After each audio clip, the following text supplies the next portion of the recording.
Welcome to the League of Legends Champion Spotlight, featuring Kayle, the Judicator. As you can see, Kayle has received a brand new model, animations, particles, and sounds, as well as a comprehensive rework on her abilities. There were a few goals with these ability tweaks. We wanted to make her more powerful without items, while also lowering her ridiculous late game power when fully stacked. To do this, we completely remade her passive, lowered the damage amplification on Reckoning, and lowered a couple of her ability power ratios. To compensate, we improved her mana costs and base values on most of her abilities. Generally, she should be more of a threat early game and less nightmarish late. Kayle has an entirely new passive. Holy Fervor causes Kayle's attacks to shred a percentage of the target's armor and magic resist. This shred stacks multiple times and lasts a few seconds. Reckoning damages and slows target enemy, also giving Kayle bonus damage against the target.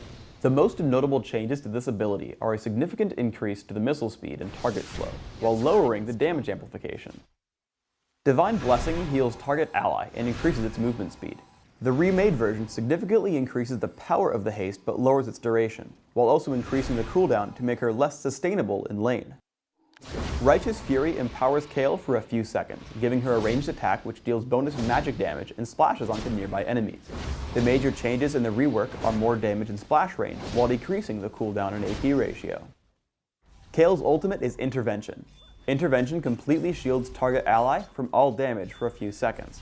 This ability is unchanged in the remake. Kayle functions well in any lane, solo or duo, as either a magic damage carry or a support champion.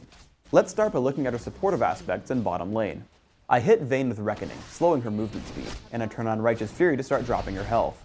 Thanks to the slow, Alistar walks into range for Headbutt and Pulverize, picking us up an easy kill. We try to repeat our success on Sona.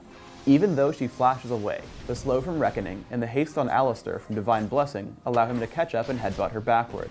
Stuck inside of our team, I pick up the kill with help from Righteous Fury. Because you can heal yourself and slow an enemy, you can always bait kills with your jungler nearby. I run from Urgot as he chases me until I notice a Mumu coming in from the side. Once he's joined the fray, I jump onto Urgot with Reckoning and then Exhaust, crushing his health with Righteous Fury. Never assume that Intervention can save you from everything. Urgot grabs me with his ultimate, and though I can turn invulnerable and run, Divine Blessing is only good for quick escapes, not long chases. Kayle performs a typical damage dealer role for her team in mid-game. I tag Taric with Reckoning, allowing us to chase as I destroy his health pool with Righteous Fury. We land a stun onto Mordekaiser and keep the damage output on. Note that I actually back off part way through the fight. Seeing him try to assault me, I don't know the state of his cooldowns on Ignite or Children of the Grave and don't want to give up a free kill. I meet up with Gragas in bottom lane. As he's getting chased by Kog'Maw, I haste him out of the fight with Divine Blessing. I then look to hunt down a kill since I know I can take them. I see Galio turn for Resolute Smite and back out to dodge it. I know Kog'Maw can't escape me, so I run toward Galio to make him retreat farther away from the fight. Then I turn to fight Kog'Maw. Leading with Reckoning, I assault him with Righteous Fury. Note that I move in between attacks. I want to make it difficult for Kog'Maw to land living artillery on me, just in case someone else comes into the fight. You should use Intervention to prevent damage, not to save someone from near death. Right as Ezreal gets swapped into the enemy team, I tag him with Intervention. He withstands all of Urgot's damage until a Mumu shows up, allowing us to destroy Urgot and then Galio with Reckoning and Righteous Fury.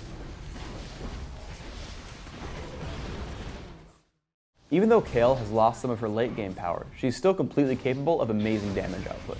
I get jumped by Mordekaiser and Galio. Anticipating burst damage, I target myself with Intervention, though I think it was premature. I kill Mordekaiser with Reckoning and Righteous Fury, and switch to Galio until I notice Kog'Maw below. I kill him in about 2 seconds flat, but as I start to get low, I run from Galio and Taric. Intervention is a great way to secure kills during a turret dive.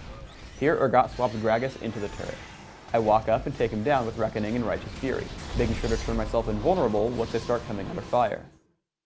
In a teamfight in River, I catch Kog'Maw out of position. Immediately I destroy him with Reckoning and Righteous Fury. After Galio uses his ultimate, I notice that Ezreal is low and likely to be the target of our enemies. Sure enough, I block much of Mordekaiser's burst with Intervention and heal him, having Ezreal survive the fight despite being in melee range. Ultimately, we kill 3 enemies with no deaths. I go for an attack speed on hit Kayle, so I take attack speed marks, mana regeneration per level seals, flat cooldown reduction glyphs, and attack speed quintessences. My masteries are 9-0-21, taking magic penetration in offense and taking improved exhaust and flash. With my runes and masteries combined, I have about 15% cooldown reduction. I grab a Doran's Ring to start and transition to an on-hit build. Berserker's Greaves and Malady give me good early damage with Righteous Fury. Gnasher's Tooth combined with my runes and masteries allows me to keep Righteous Fury up 100% of the time. My final items are Madred's Bloodrazor, Hextech Gunblade, and finally Void Staff, giving me a bit of sustenance, utility, and damage against any target. Finally, let's look at skill order. I max Reckoning right away, using it as my primary damage source early on. I take 1 point in Divine Blessing early, and then max Righteous Fury. Since Righteous Fury basically scales with attack speed, I don't really need points in it early, but Reckoning is always useful for upfront damage output. Thanks for tuning in to the Kayle Champion Spotlight. Please subscribe to the Riot Games YouTube channel up top and leave us your comments down below.